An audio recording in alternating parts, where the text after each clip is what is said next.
So, hello people. In this video, we're going to understand about the QRMP scheme, right? The full form of QRMP scheme is quarterly return and monthly payment. See, return तो quarterly भर रहे हैं ना अपन, पर इधर quarterly अपन GSTR 1 भरते हैं, इधर बात चल रही है GSTR 3B की कि क्वार्टरली रिटर्न GSTR 3B भी भर दो आप। सी ये बहुत सारे पॉइंटर्स है, जिस पॉइंटर्स के रिस्पेक्ट में हम जो है बातचीत करेंगे, जहाँ पे हम मीनिंग देख लेंगे, एलिजिबिलिटी के क्राइटेरियाज देखेंगे। अगर आप एलिजिबल हो तो फिर आपको ऑप्शन एक्सरसाइज करोगे आप, अगर करोगे तो ठीक है। तो हाउ टू एक्सरसाइज ऑप्शन, कुछ डिफ़ॉल्ट सेटिंग होती है जीएसटी की वेबसाइट पे, वो किस तरीके से पेमेंट होगा, क्योंकि मंथली पेमेंट बोला है तो रिटर्न की तो बात कर लेंगे, मंथली पेमेंट है तो फिर मंथली कैसे पेमेंट होगा, अगर रिटर्न ही क्वार्टरली जा रहा है, जब हिसाब किताब क्वार्टरली हो रहा है तो मंथली किस बेसिस पे पेमेंट करूँ। फिर कुछ क्रेडिट इश्यूज एंड कुछ इंटरेस्ट की बातें हैं। इंटरेस्ट मतलब कि फ़ायदा वाला इंटरेस्ट नहीं, पेनल्टीज़ और इंटरेस्ट वाली बातें कर रहा हूँ मैं। हम जब भी एक्सप्लेन करेंगे ये 6-7 पॉइंट्स के अंदर ही चीज़ें को एक्सप्लेन करेंगे, एंड जो है आपको भी समझ में आए कि वीडियो की प्रोग्रेस कितनी है, तो इसको मैं PIP मोड से शो करता रहूँगा। जब भी हम पढ़ेंगे तो एटलीस्ट आपको पता रहे कि हम किधर मूव कर रहे हैं, राइट। सबसे पहले जो ये स्कीम है, ये स्कीम ऐसी थी, सिंपल सी बात है यार, देखो GSTR 1 क्वार्टरली जा रहा था, सब बोल रहे थे क्या सभी क्वार्टरली कर लो, तो उन्होंने क्या किया, उन्होंने 3B बोल दिया कि चलो ठीक है तुम 3B क्वार्टरली कर लो, ठीक है तुमने बोला हमने मान लिया 3B हमने क्वार्टरली कर लिया, पर इन्होंने हरकत ये कर दी कि इन्होंने बोल दिया पेमेंट मंथली कर दो। अरे भैया तुम क्वार्टरली पेमेंट कर देते, QRQP स्कीम निकाल लेते, मंथली पेमेंट की स्कीम निकाल के ये स्कीम को वेस्ट होना दिया है। देखो पूरी स्कीम पढ़ने के बाद मुझे चीज़ें व्यर्थ लगी, पर फिर भी क्यों व्यर्थ लगी मेरे को, क्यों व्यर्थ लगी, मैं पर्टिकुलर वो फैक्ट के साथ आपको बताऊँगा। इनफैक्ट मैं तो ये अपना ओपिनियन भी नहीं बताऊँगा, मैंने बस इधर बता दिया कि मेरे को फालतू की स्कीम लगी। मैं सारे फैक्ट बता दूंगा, आप फैक्ट देख के समझ ही जाना, आप अपने हिसाब से समझ जाना। फैक्ट देख के मुझे तो लगा कि बेवकूफ़ी वाली स्कीम है, ठीक है, पर फिर भी हमको पढ़ना जरूरी है क्योंकि लोग पूछते हैं। अब जब लोग पूछते तो बताना भी जरूरी है। अब बता मतलब ये बताना जरूरी है कि ये तुम्हारे काम का नहीं है, जो काम का नहीं है वो भी बताना जो जरूरी है ना, क्योंकि अगर आपने ऐसा बोल दिया कि तुम्हारे काम का नहीं है तो सामने वाला तो यही सोचेगा कि तुमको फीस कम मिल रही है ना, क्योंकि क्वार्टरली रिटर्न है, फीस कम मिलेगी, फीस कम मिल रही है इसलिए तुम्हारे काम का नहीं, इसलिए तुम बोल रहे हो तुम्हारे काम का नहीं। सारे फैक्ट प्रेजेंट कर लो उनके सामने और बोल दो कि ये सारे फैक्ट है, इस वजह से मैं तुमको मना कर रहा हूँ, ठीक है। तो एक क्लैरिटी होनी चाहिए। सबसे पहली बात, QRMP स्कीम मीनिंग की अगर मैं बात करूँ तो GSTR 1 और 3B फाइल करने वालों के लिए ही एप्लीकेबल है, मीन्स कंपोजिशन वालों के लिए और अदर्स लोगों के लिए नहीं है।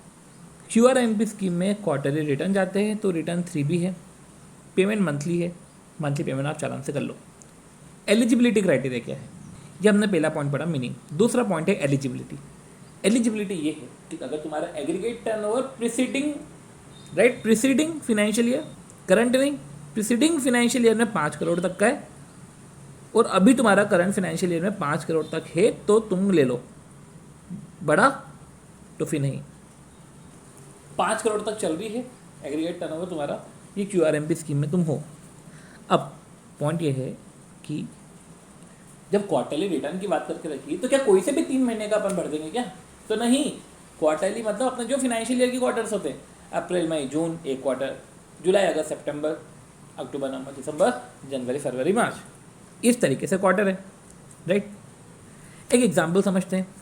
मैं यहाँ पे खड़ा हूँ अप्रैल में, प्रीसीडिंग फिनेंशियल में 4 करोड़ का है, मैं एलिजिबल हूँ QRMP के लिए।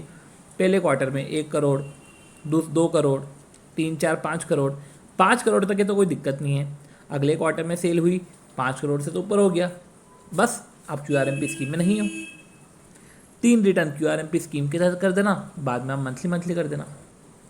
ये टर्नओवर वाला क्राइटेरिया हो गया। और दूसरी बात ये है कि तुम्हारा आखिरी रिटर्न फाइल होना चाहिए। अब आखिरी रिटर्न का मतलब क्या है, तुम आज खड़े हो, तुम सोच रहे हो कि चलो यार ऐसा है कि आज की तारीख क्या है अपनी 8 अगस्त 2021, मैं QRMP स्कीम फॉलो करता हूँ। तो सिंपल सी बात है, 8 अगस्त के पहले की ड्यू डेट क्या थी, 20 जुलाई। 20 जुलाई मतलब जून का रिटर्न फाइल कर दो कम से कम। तो यही सिचुएशन है कि अगर 1/12/2021 को तुमने सोचा कि चलो QRMP स्कीम में जाना है, 20 नवंबर है ना, मतलब कि अक्टूबर की ड्यू डेट है, रिटर्न फाइल कर दो।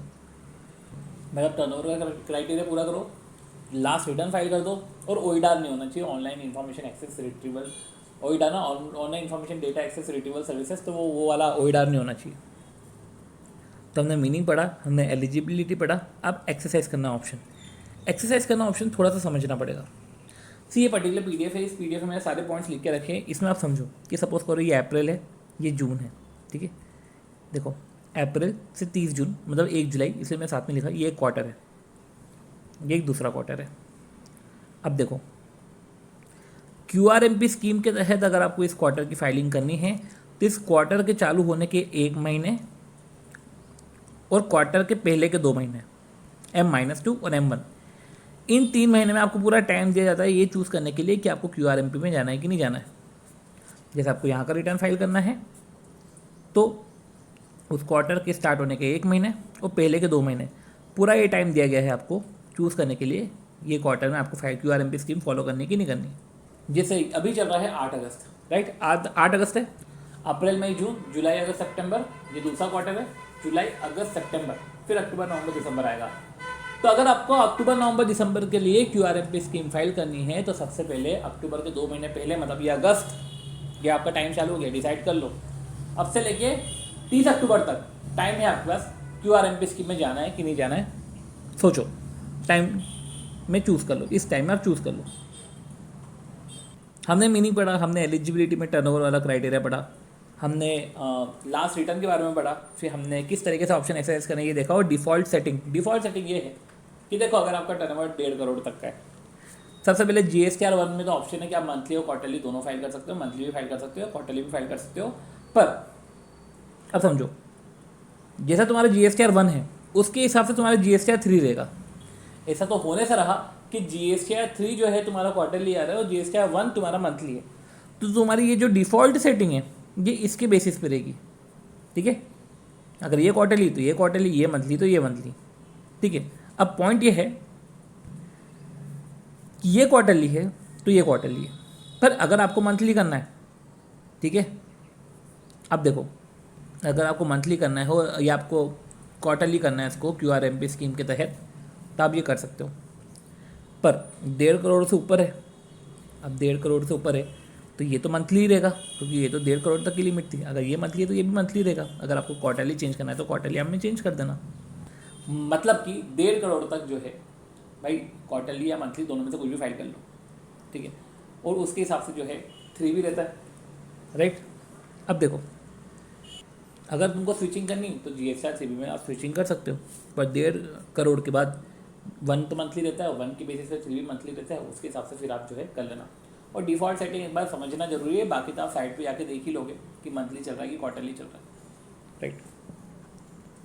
अब बात आती है कि मैंने आपको बोला था कि मंथली पेमेंट, तो पेमेंट मंथली कैसे होगा, राइट। क्वार्टरली की तो बात कर ली, मंथली कैसे पेमेंट होगा। पेमेंट होगा GST PMT 6 से। कैसे होगा कि सपोज करो अप्रैल मई जून तुम्हारा क्वार्टर है, ठीक है। तब ये देखेंगे कि देखो मंथली पेमेंट है, मतलब अगले महीने की 25 तारीख को करना, अप्रैल का 25 मई, मई का 25 जून, जून का 25 जुलाई। 2 तरीके हैं, FSM मतलब फिक्स्ड सम मेथड, और एक होता है सेल्फ असेसमेंट। देखो FSM में कैसा है कि तुम्हारा जो लास्ट टैक्स पीरियड है, लास्ट टैक्स पीरियड अगर तुम्हारा क्वार्टर है देता है ना, हो सकता है कि तुम्हारा जो लास्ट टैक्स पीरियड हो, ठीक है, अगर तुमने उस समय भी क्वार्टरली अगर स्कीम से भरा था, तो ऐसे केस में जो है अब देखो क्योंकि क्यूआरएमपी स्कीम तो स्टार्ट हुई थी 1 जनवरी को, तो हो सकता है तुम्हारा लास्ट टैक्स पीरियड में अगर तुमने क्वार्टरली भरा तो उस लास्ट टैक्स पीरियड में जो लाइबिलिटी थी जो तुमने इलेक्ट्रॉनिक क्रेडिट कैश लेजर से पे करी थी, कैश लेजर से तुमने पे करा था, तो उसका इसलिए मैंने इसको इधर लिखा है कैश GST, उसका 35% आप इधर पे कर दो, 35% इधर पे कर दो मई में, और फिर जून में जब आप हिसाब किताब करोगे क्योंकि रिटर्न क्वार्टरली जा रहा है, ठीक है, तो उस समय फिर वो जो है आप बैलेंस पे कर देना, राइट। ये है हमारा फिक्सेशन। एक होता है कि हो सकता है भैया तुमने पिछली बार मंथली करा, लास्ट टैक्स पीरियड में तुमने मंथली करा था, अब जब मंथली है तो पिछले महीने की जो तुम्हारी लाइबिलिटी थी जो तुमने कैश लेजर से पे करी थी, तो उसका 100% इधर भी पे कर दो, 100% इधर भी पे कर दो। फिर तुम जब आखिरी क्वार्टर में मतलब आखिरी क्वार्टर के आखिरी मंथ में जब तुम सेटलमेंट करोगे समझोगे तो तुम ये दोनों माइनस करके बैलेंस अमाउंट पे कर देना। अब पॉइंट ये है कि इसमें सेल्फ असेसमेंट मेथड भी है।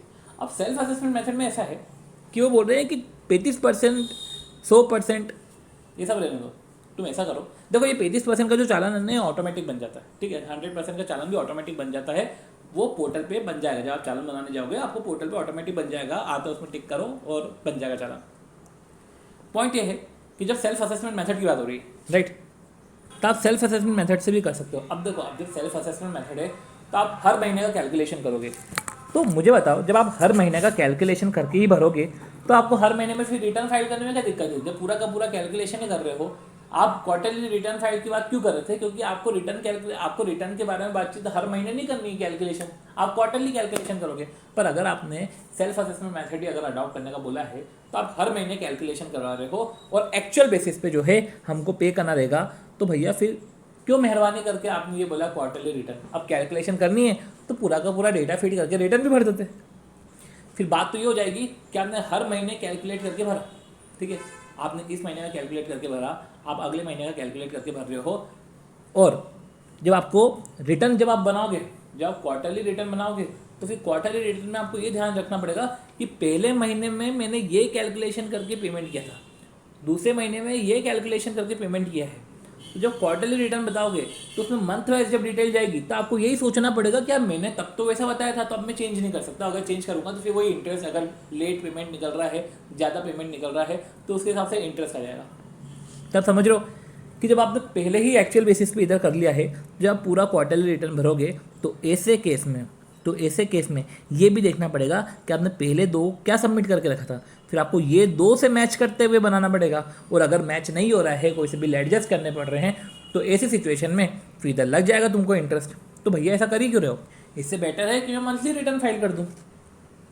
मैंने मीनिंग पढ़ा, मैंने एलिजिबिलिटी पढ़ा, मैंने कैसे ऑप्शन एक्सरसाइज करते जो टाइम पीरियड रहता है, डिफ़ॉल्ट सेटिंग के बारे में पढ़ा, मैनर ऑफ पेमेंट के बारे में बातचीत करी कि देखो इस तरीके से ये पर्टिकुलर मैनर है कुछ तो भी, वो मैंने फिर डेट की बात करी कि किस तरीके से होता है, ठीक है। अब आता है क्रेडिट इशू।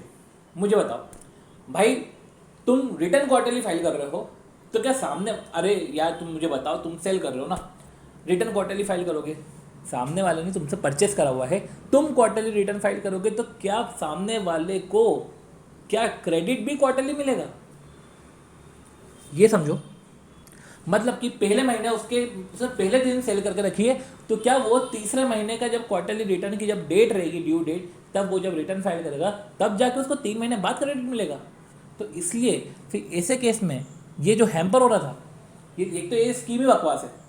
उसके बाद जब ऐसी सिचुएशन आ रही है तो उसके लिए फिर IFF फैसिलिटी लेकर आए। IFF फैसिलिटी मतलब कि एक प्रोविजनल GSTR 1 जैसा, कि ऐसा है कि तुम ऐसा है कि रिटर्न तो क्वार्टरली भरोगे, पर तुम ऐसा करो कि IFF एक प्रोविजनल GST, उसमें ऐसा करो B2B की डिटेल्स आप डाल दो हर महीने, आप हर महीने B2B की डिटेल्स डालो। तो ऐसे में क्या होगा कि रिटर्न तो तुम क्वार्टरली भरोगे, तो तुमने हर महीने B2B की डिटेल डाल दी ना, तो ऐसा है कि सामने वाले को क्रेडिट मिल जाएगा। अब मुझे बताओ, अगर तुम B2B भरवाने में मेहनत करवा ही रहे हो, फिर क्वार्टरली रिटर्न करके तुमने कौन सा कर दिया, कौन सा तुमने उपकार कर दिया हमारे ऊपर? अरे भैया अगर तुमने B2B भरवाया तो चलो ठीक है, फिर तो पेमेंट भी कर देंगे, फिर तो रिटर्न भी भर देंगे। तो इनवॉइस फर्निशिंग फैसिलिटी जो है हर महीने का B2B है, और उसमें भी क्या है, हर महीने का 50 लाख से ज़्यादा का इन्वॉइसेस नहीं होना चाहिए, मतलब टोटल क्यूमुलेटिव इन्वॉइसेस। तब ऐसा है प्रोविजनल GSTR 1 है, वो प्रोविजनल GSTR 1 जैसा मानो तुम उसको, और हर महीने के वो ड्यू डेट क्या है, 13, 10 नहीं 13 है, ठीक है। तुमने डाला क्रेडिट मिल जाएगा, अदरवाइज तो क्रेडिट नहीं मिलता। सबने मीनिंग के बारे में पढ़ा, हमने एलिजिबिलिटी क्राइटेरिया पढ़ा, हमने how to exercise option time limit पढ़ा, हमने डिफ़ॉल्ट सेटिंग पढ़ा, मैनर ऑफ पेमेंट हमने समझा, क्रेडिट इश्यूज़ के बारे में हमने समझा, एंड देन अब हम इंटरेस्ट की बात कर रहे हैं। सपोज करो कि मैंने जो है फिक्स्ड सम मेथड ऑप्ट करा था और उसके हिसाब से 35 और 32 रुपये ऐसा टैक्स बनता था। अब जब बाद में जब रिटर्न फाइल करने की बात हुई क्वार्टरली, तो क्वार्टरली ये असेस हुआ कि पहले महीने का 40 बनता है, दूसरे का 25 और तीसरे का 37। अब पॉइंट ये है कि पहले महीने का 40 बनता था, पर मैंने उस टाइम तो आपने बोला था कि वो पिछले बार का जो था क्वार्टरली और मंथली, उसके हिसाब से मैं 35% कर रहा था, क्वार्टरली तो मैं 35% के हिसाब से कर रहा था, और ये तो पूरा का पूरा बैलेंस था। अब जब मैं पूरा सब देख रहा हूँ तो उसके हिसाब से तो मेरे को ये लग रहा था कि पहले महीने 40 भरना था, पर ये मेरे को पता कब चलेगा, जब मैं इस पूरे क्वार्टर के रिटर्न की तैयारी कर रहा हूँ मैं, ठीक है, जो इस महीने के एंड होने के बाद उसकी ड्यू डेट आएगी, तब मैं उसकी तैयारी कर रहा हूँ, और तब मुझे पता चला कि पहले महीने में 40 बनता था। तो ऐसे केस में यार अब मैं क्या करूँ? आपने तो मेरे से 35 हो रहा है, क्योंकि 35% का सोच कर, तो ऐसे केस में कोई आपको इंटरेस्ट नहीं लग जाएगा, क्योंकि गवर्नमेंट की ये पॉलिसी थी। तो ऐसे केस में आपको कोई इंटरेस्ट नहीं लगेगा, ठीक है, हो सकता है ज़्यादा हो, तो इंटरेस्ट नहीं है, आपको रियायत दी, इंटरेस्ट नहीं है, राइट। 2 की बात करें तो इधर हमारा 65 होता है असेस, पर मैंने तो पे कर दिया था 70, तो ठीक है, कोई दिक्कत नहीं, आपने ज़्यादा ही पे किया था। इनफैक्ट कभी आपका कम भी पे होता, इन द सेंस कि असेस्ड आपका था 75 और आपने पे करा है टोटल मिला के क्यूमुलेटिवली 70, तो भी कोई इंटरेस्ट नहीं लगता, क्योंकि ये तो सब टेंट अमाउंट मतलब एस्टिमेट बेसिस पे ही चल रहा है। बस ये है कि जो तुम्हारा क्वार्टर एंड है तब आप पूरा पे कर दो, और अगर आपने शॉर्ट पे करा, ठीक है, अगर आपने at the end of the quarter अगर आपने पूरा पेमेंट नहीं किया और शॉर्ट पेमेंट किया, अब ऐसी स्थिति में जो रहेगा आपको इंटरेस्ट लगेगा, और इंटरेस्ट क्या लगेगा, वो जो है 3B, जो लास्ट मंथ का 3B का रिटर्न, मतलब ऑब्वियसली जो 3B का रिटर्न होगा 20 तारीख रहती है, तो अप्रैल मई जून का 20 जुलाई, तो 20 जुलाई के बाद से आपको 18% इंटरेस्ट चार्ज हो जाएगा 3B के बाद से। मतलब पहले महीने में कम है कोई दिक्कत नहीं, दूसरे महीने में कम है कोई दिक्कत नहीं, पर तीसरे महीने में पूरा पेमेंट कर दो, अदरवाइज उसके 3B के डेट के बाद से, क्योंकि 3B के टाइम में आप पेमेंट करोगे और 3B के टाइम में आप रिटर्न फाइल करोगे, और उसके बाद से जो है स्टार्ट होगा जो है 18% इंटरेस्ट। तो इस तरीके से हमने मीनिंग समझा, हमने एलिजिबिलिटी क्राइटेरिया में टर्नओवर समझा, लास्ट रिटर्न के बारे में समझा, कैसे ऑप्शन को एक्सरसाइज करना है, कुछ डिफ़ॉल्ट सेटिंग के बारे में समझा जो इतना रिलेवेंट नहीं था, मैनर ऑफ पेमेंट था जो रेलेवेंट था, मैनर ऑफ पेमेंट जहाँ पे फिक्स्ड सम मेथड था, जहाँ पे क्वार्टर वाइज जो था कि अगर फिक्स्ड सम मेथड में भी क्वार्टर वाइज था, मंथ वाइज था, एंड देन फिर सेल्फ असेसमेंट मेथड से, एंड ये सब चीज़ें समझने के बाद हमने क्रेडिट इशू के बारे में समझा, इन्वॉइस फर्निशिंग फैसिलिटी समझा कि हर महीने इन्वॉइस अगर 50 लाख तक के हैं भर दो, हर महीने सामने वाले को क्रेडिट मिल जाएगा, इस तरीके से हमने समझा।